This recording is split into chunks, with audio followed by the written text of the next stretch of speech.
오늘 이 시간 우리 주일 저녁에 은혜를 사모하여서 또 헌신하기를 결단하여서 모이신 모든 성도님들께 주님의 은혜와 평강이 가득하시기를 소망합니다. 우리 옆에 분과 인사하겠습니다. 은혜와 평강이 함께 하시기를 바랍니다. 은혜와 평강이 함께 하시기를 바랍니다. 오늘 말씀의 시작을 좀 생뚱맞은 이야기로 시작해 보고자 합니다. 요즘 유행하는 것이 있습니다. 여러분, 중고거래 해보셨습니까?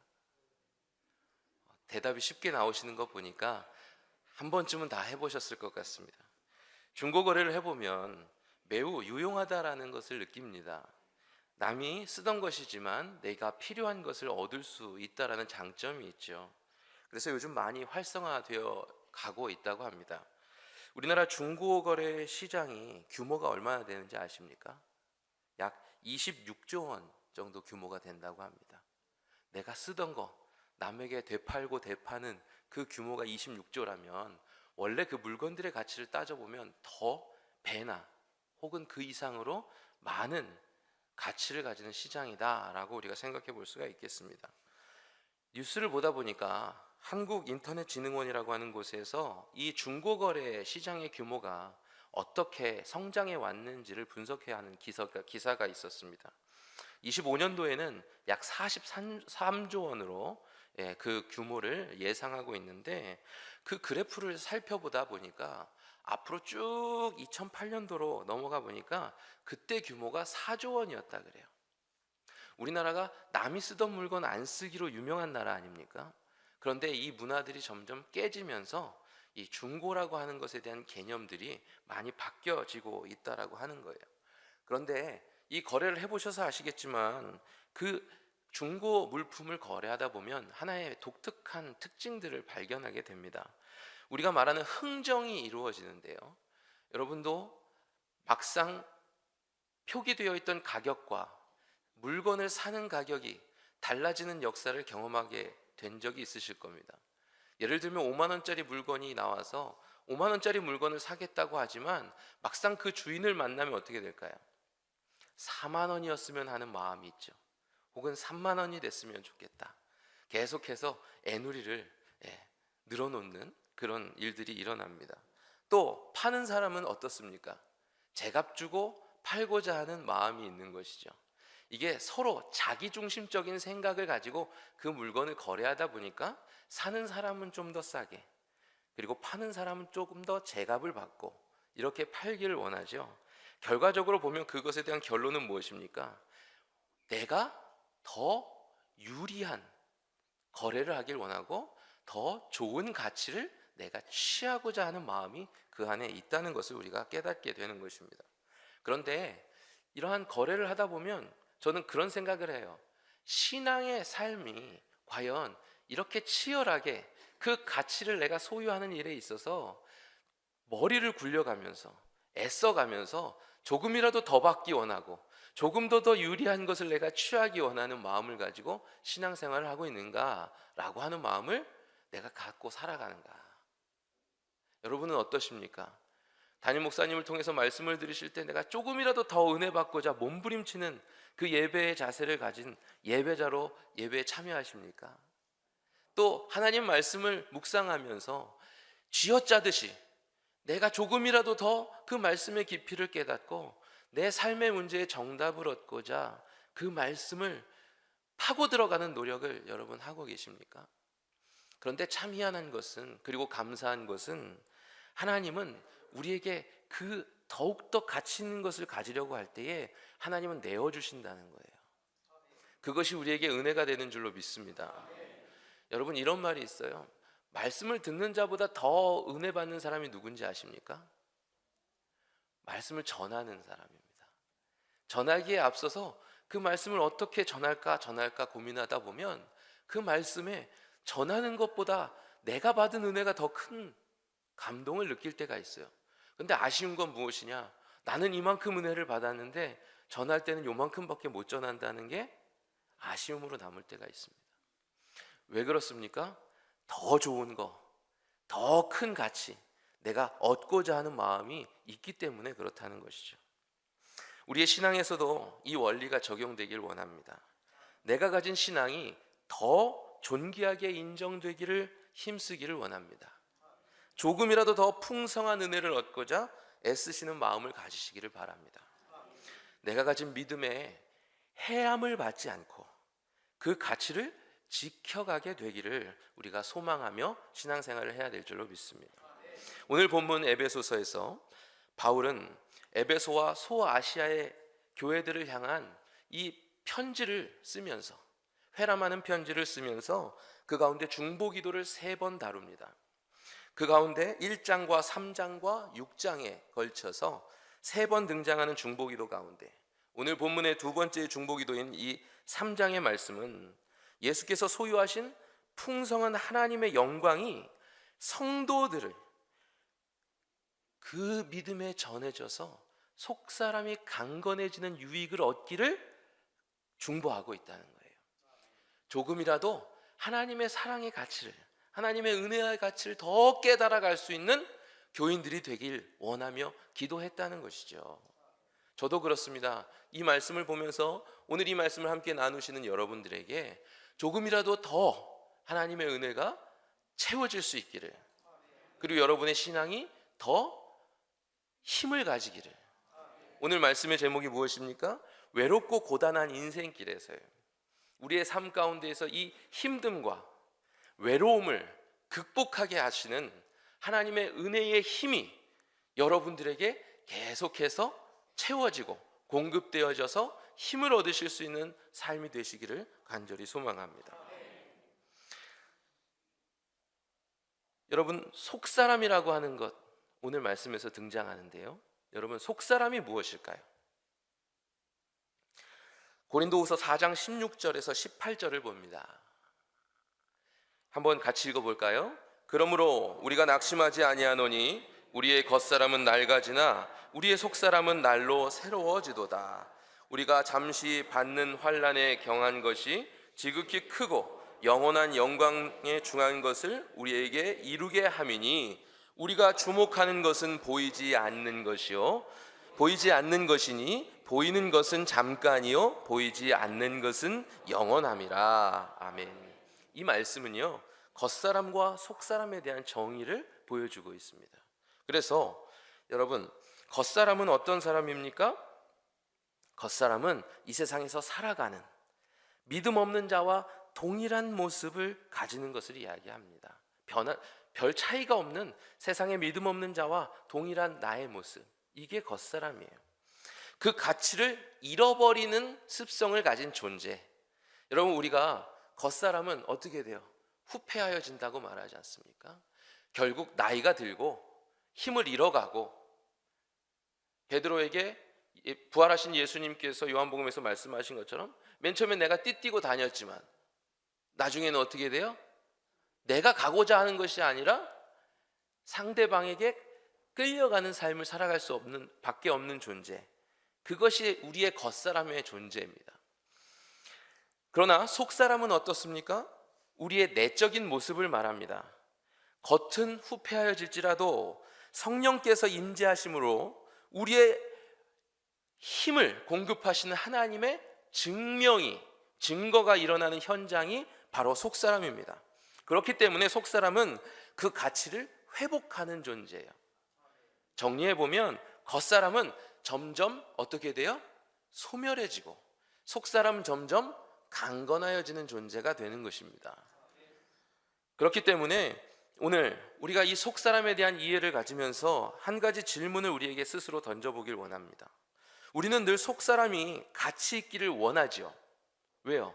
말씀처럼 하나님이 주신 은혜와 구속의 놀라우신 사랑으로 말미암아 내 안에 계속해서 더해지고 더해져서 깨달아지는 은혜들이 나를 어떻게 해요?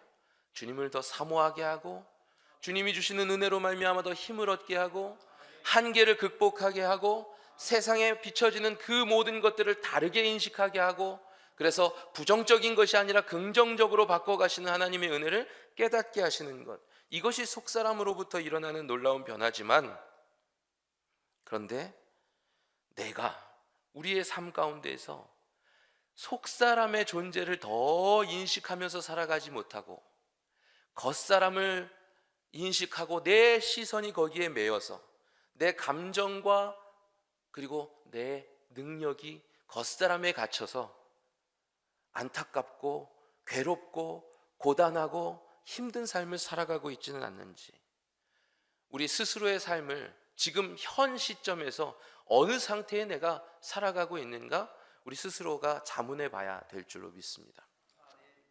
그럴 때에 안타까움도 느껴질 때가 있고 또 자신감을 갖게 될 때도 있습니다.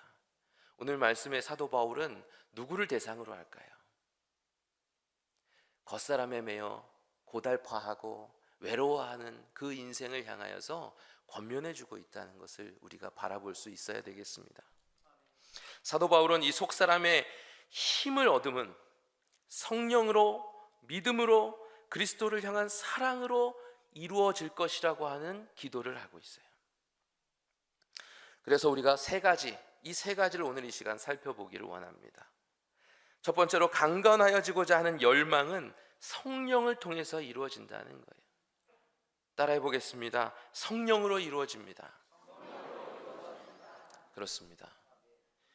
사도 바울이 말하는 강건하여지는 것은 예수 그리스도께서 나를 향해 베푸시는 사랑 위에다가 우리가 흔들리지 않도록 서는 것을 말합니다. 성령은 제자들을 향해 변함없이 예수 그리스도의 사랑 위에 서게 하신다라는 것입니다. 요한복음 14장 26절로 27절 세 번역을 보면 이렇게 나오죠. 그러나 보혜사 곧 아버지께서 내 이름으로 보내실 성령께서 너희에게 모든 것을 가르쳐 주시고 또 내가 너희에게 말한 모든 것을 생각나게 하실 것이다. 나는 평화를 너희에게 남겨준다. 나는 내 평화를 너희에게 준다. 내가 주는 평화는 세상이 주는 평화와 같은 것이 아니다. 너희는 마음에 근심하지 말고 두려워하지 말라. 예수 그리스도의 빈자리로 인해 낙심할 제자들에게 성령을 약속하신 예수님의 말씀입니다. 예수께서 가르쳐 주신 가르침, 감동, 도전이 계속해서 예수님의 부재 가운데서도 이어지기를 바라는 마음이 담겨 있는 말씀이지요. 지금 우리는 예수님과 함께 살고 계십니까? 그렇다면 참 좋겠죠. 그러나 우리는 예수님과 같이 살아가는 것이 아니죠. 이것을 왜곡해서 듣지 마시기를 바랍니다. 예수님과 함께 살지 않는다라고 하는 것은 그럼 우리는 예수님 안 믿고 살아간다는 건가? 라고 하는 것이 아니라 마치 예수님과 제자가 동행하면서 공생의 기간을 함께 살았던 그 삶과 같이 우리가 살아가고 있지는 않다라고 하는 거예요. 때로는 예수님이 나와 함께 계시는가 의심하고 괴로워할 때가 우리 가운데 있다는 말이죠. 그럴 때에 그 염려를, 그 고민을 주님은 아시고 성령을 약속해 주셨다는 거예요. 그래서 이 요한복음 말씀 가운데서 성령이 어떻게 해주신다는 거예요? 가르쳐 주신다는 거예요. 누구처럼요? 예수님처럼요. 그리고 또 어떻게 해주신다고요? 예수님이 주신 감동을 똑같이 우리에게 전해 주신다는 것이죠. 그리고 또 우리에게 예수님이 말씀하시면서 가르쳐 주시면서 우리를 움직이게 하셨던 그 도전이 성령을 통해서도 동일하게 일어날 수 있게 해주신다라고 하는 것입니다. 여러분, 건물을 짓다 보면 건물의 안전성을 따져야 될 때가 있어요. 그래서 크게 토질의 문제와 건물의 내구성의 문제를 가지고 이 안전성을 따집니다. 여러분, 요즘에 많이 생겨나는 게 뭐예요? 싱크홀. 우리나라에서도 서울에서도 생겨났었고 일본에서도 최근에 지진이 나서 싱크홀이 일어나는 뉴스를 전해줬었습니다. 또 땅의 토양이 홍수나 여러 이상한 사유를 통해서 토질이 변화되는 문제들이 생겨날 때에 여러분, 건물의 안전성을 다시 한번 평가하고 그 건물을 쓸 수 있는지 없는지를 봐야 되죠. 또 뿐만이 아니라 이 집안에 대한 문제, 그 외에 건물 자체의 안전성을 따지는 검사가 또한 필요하다. 언제요? 이 건물을 계속해서 쓸 수 있는지 혹은 보수할 수 있는지를 볼 때에 여러분, 우리가 구조 안전 진단이라고 하는 것을 합니다. 그래서 이 건물은 계속 공사를 해도 됩니다. 살아도 됩니다. 안 됩니다. 이 건물은 더 이상 사람이 살 수 없습니다. 이 건물은 무너뜨리고 다시 지어야 됩니다. 라고 하는 평가들을 하게 된다는 것이죠. 여러분, 속사람의 강건하지 못함은 예수님의 사랑의 문제일까요? 아니면 우리가 제대로 서지 못한 문제일까요? 여러분은 너무나 잘 알고 계십니다. 그렇습니다. 여러분, 속사람이 강건하지 못함은요, 이미 예수님은 하나님의 구속의 계획을 가지고 그 사역의 뜻을 받들어 이 땅에 육신을 입고 오셔서 대속하시고 모든 인류를 구원하시고자 하신 하나님의 뜻을 이뤄내신 사건, 그것이 무엇입니까? 십자가 사건인 것이죠. 예수님은 문제가 되지 않습니다. 누가 문제가 됩니까? 저희가 문제가 됩니다. 반석 위에 세운 집은 무너지지 않는데 뭐가 문제인 거예요? 반석은 문제가 없고 집이 문제인 거예요. 든든한 기초 위에 잘못 세워진 건물은 유지할 수 있을까요? 없을까요? 없다는 거예요. 더 보강하여서 사용할 수 있게 해야 되거나 아니면 그 건물의 존폐를 결정해야 된다는 건데요. 그런데 예수님께서는 우리를 해하시고자 하실까요? 사도 바울을 통하여 주신 말씀 속에서는 속사람을 어떻게 하게 하신다고요? 강건하게 하신다고. 우리가 튼튼하게 보수되거나 더 튼튼하게 세워져서 유지되기를 바라시는 것이 하나님의 마음, 예수 그리스도의 마음이다 라고 하는 것이죠. 그러므로 우리의 인생 속에서 우리가 든든히 세워지기를 바라는 예수님의 마음, 그것이 오늘 이 말씀 가운데서 우리에게 깨달아지게 되기를 소망합니다. 오늘 이 시간 예배에 참여하신 모든 여러분들을 예수님은 든든하게 세워져 있으시기를 바라고 계신다는 거예요. 여러분의 가치를 유지하기를 원하고 계신다는 거예요. 둘째로, 외로움은 믿음의 충만함으로 이길 수 있다라고 하는 거예요. 우리가 제대로 서야 되는데 흔들리게 만드는 요인들 중에 하나가 무엇인가? 오늘날 이 시대 가운데서 가장 많이 토로하는 게 뭐냐? 외로움이에요. 혼자 살면서 외롭대요. 그럼 결혼을 하란 말이에요. 애가 없다고 외롭대요. 애를 낳란 말이에요. 그죠? 저희 자녀가 몇인지 아시나요? 제가 외로워서 그래요. 네. 그래서 애 넷을 키우다 보니까 외로울 새가 있을까요, 없을까요? 오히려 반대요. 외롭고 싶다. 네, 외롭고 싶다. 그런데 사실 그것은 좀 농담이고요. 저는 저희 아이들이 시끌벅적할 때 너무 행복합니다. 저도 3남매로 자랐어요. 저희 형이 저 때리고 저희 누나가 안 놀아주고 외로움을 느꼈을까요, 안 느꼈을까요? 풍요 속의 빈곤이라 그러잖아요. 저는 자라면서 제 마음속의 소망이 나중에 결혼하면 애를 넷을 낳아야지. 근데 말을 함부로 하면 안 되겠더라고요.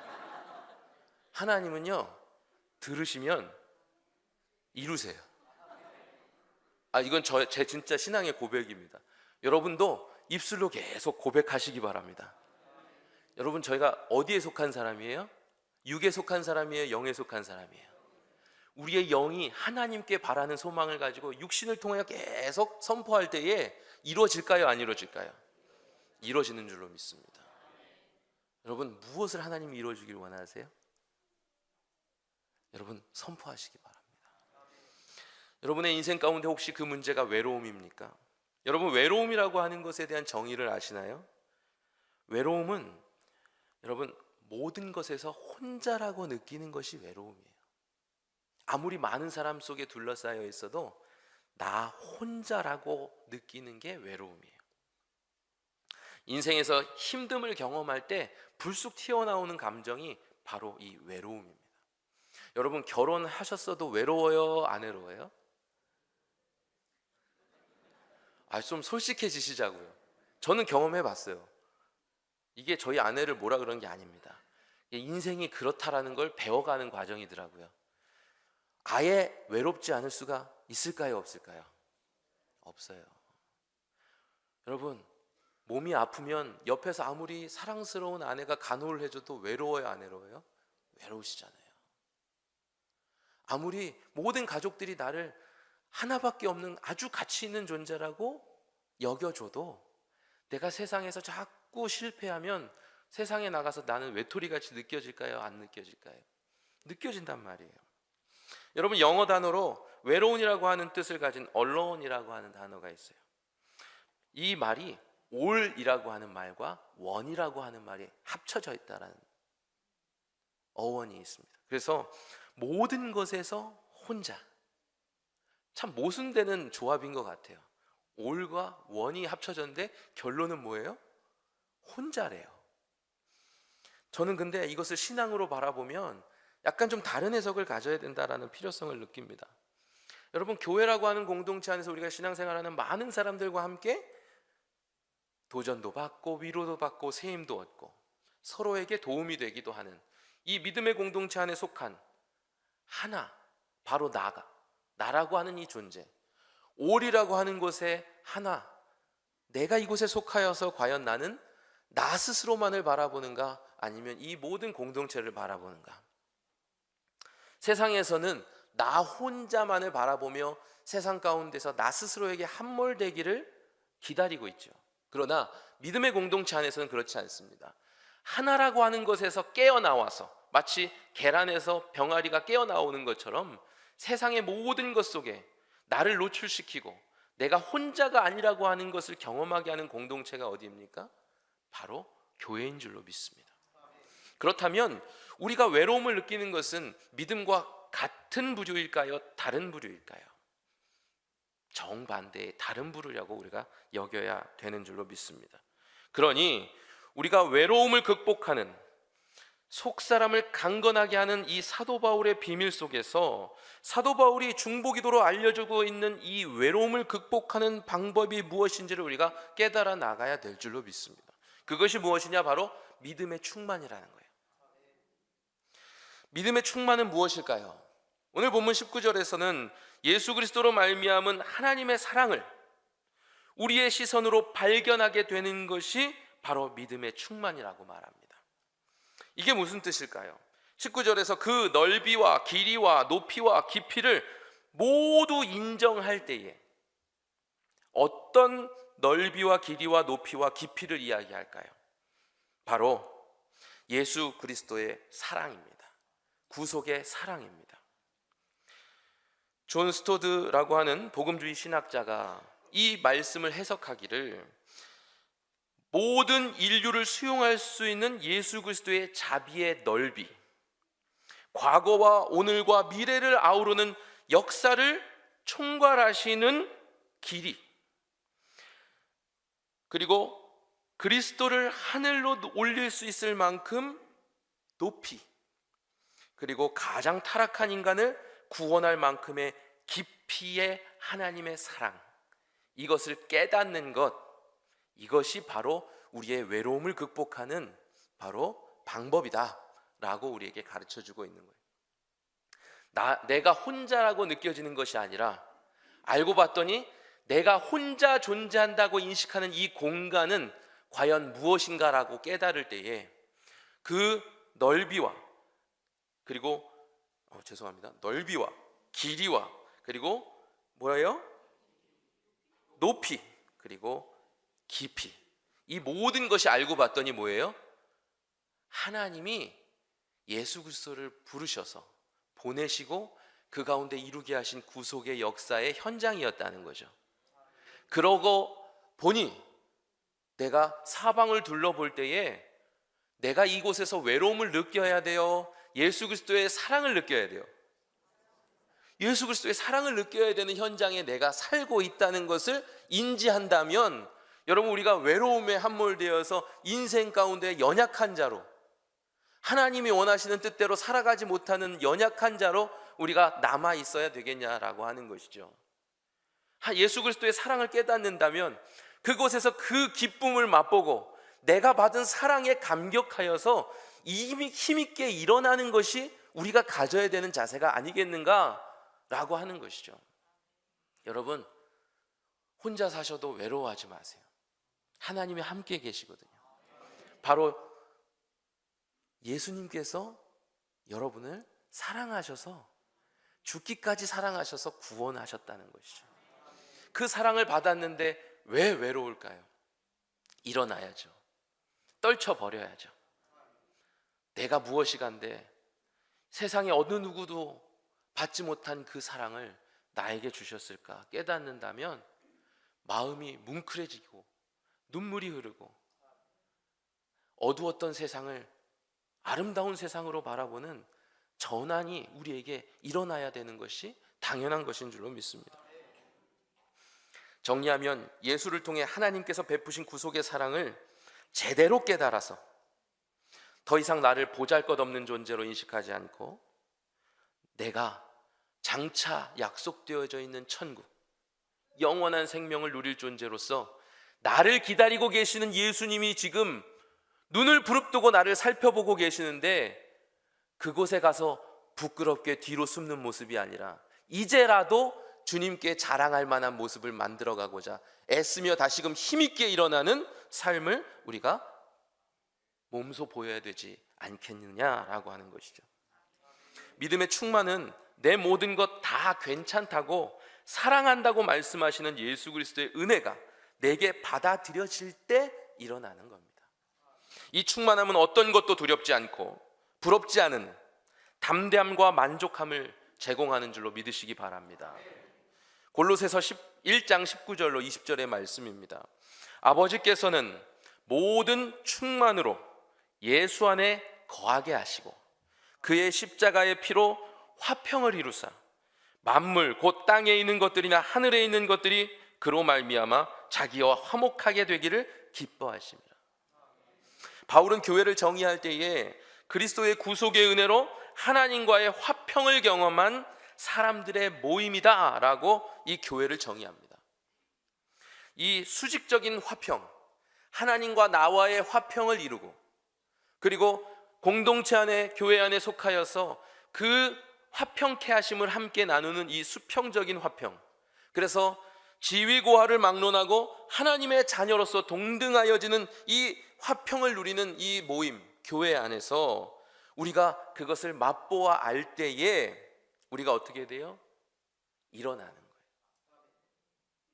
떨쳐버리는 거예요. 우리가 그 믿음을 가지게 되므로 아픔을 극복하고 지나온 세월 가운데 겪었던 모든 무거운 짐들을 어떻게 해요?